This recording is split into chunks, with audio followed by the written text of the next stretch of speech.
Assalamualaikum warahmatullahi wabarakatuh.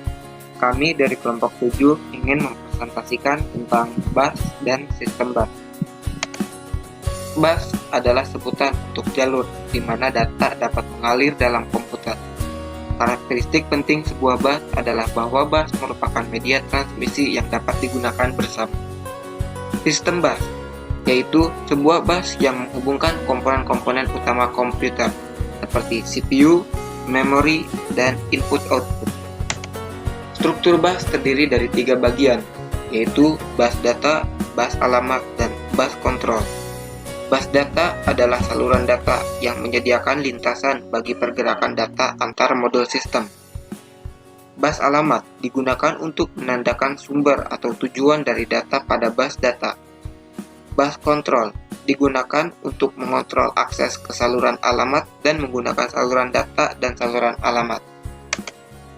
Interkoneksi bus terdiri dari CPU, memori, dan input-output yang terhubung dengan data lines, address lines, dan control lines yang merupakan dalam bagian bus.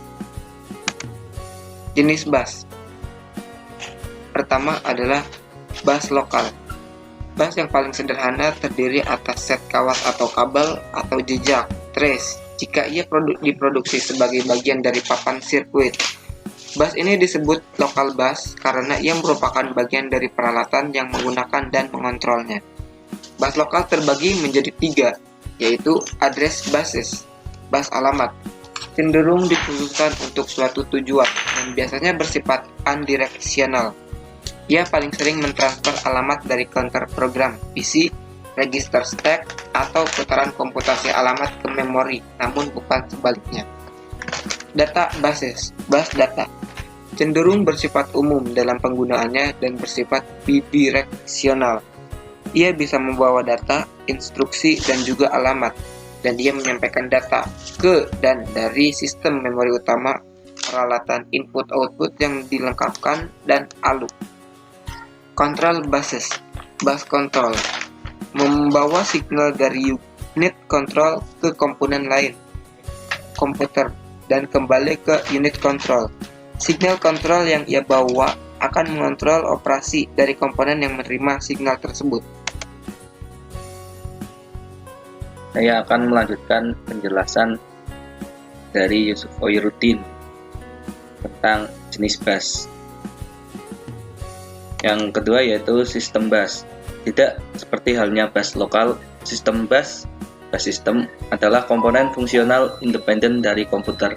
Sebaliknya, bus lokal adalah prosesor spesifik dan tidak terdokumentasi dengan baik. Ia cenderung bersifat tertutup, proprietary. Contoh, bus system adalah DES Unibus, Bus SLU, dan Apple Nubus.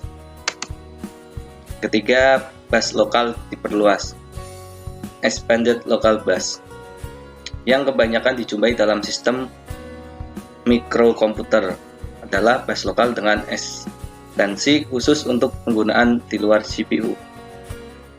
Ia sama dengan bus system dalam hal bahwa ia memberikan sinyal kontrol standar selain memberikan lintasan pathway, data, dan alamat. Namun ia bersifat lokal, dalam artian bahwa jam CPU dan sirkuit waktu mengaturnya, sehingga ia merupakan prosesor spesifik. Elemen-elemen rancangan bus, yaitu ada 4. Pertama, jenis bus, metode, arbitrasi, timing, dan lebar bus. Itu yang pertama, jenis bus. Ada 2, yaitu dedicated dan time multiplexed. Dedicated merupakan metode di mana setiap bus saluran beri fungsi atau subset fisik komponen komputer. Sedangkan time multiplexed merupakan metode penggunaan yang sama untuk berbagai keperluan sehingga menghemat ruang dan biaya. Kedua, metode arbitrasi. Ada tersentralisasi dan terdistribusi.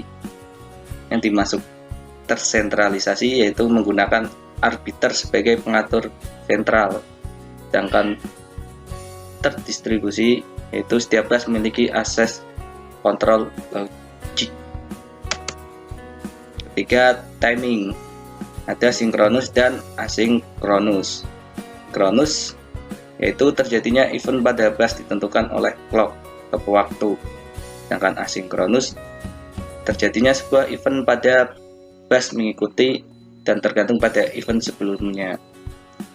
Yang terakhir, lebar bus. Semakin lebar bus data, semakin besar bit yang ditransfer dalam suatu waktu. Semakin lebar bus alamat, semakin besar cangkupan lokasi yang dapat direferensikan. Oke, terima kasih. Itu saja video presentasi dari kelompok kami. Assalamualaikum warahmatullahi wabarakatuh.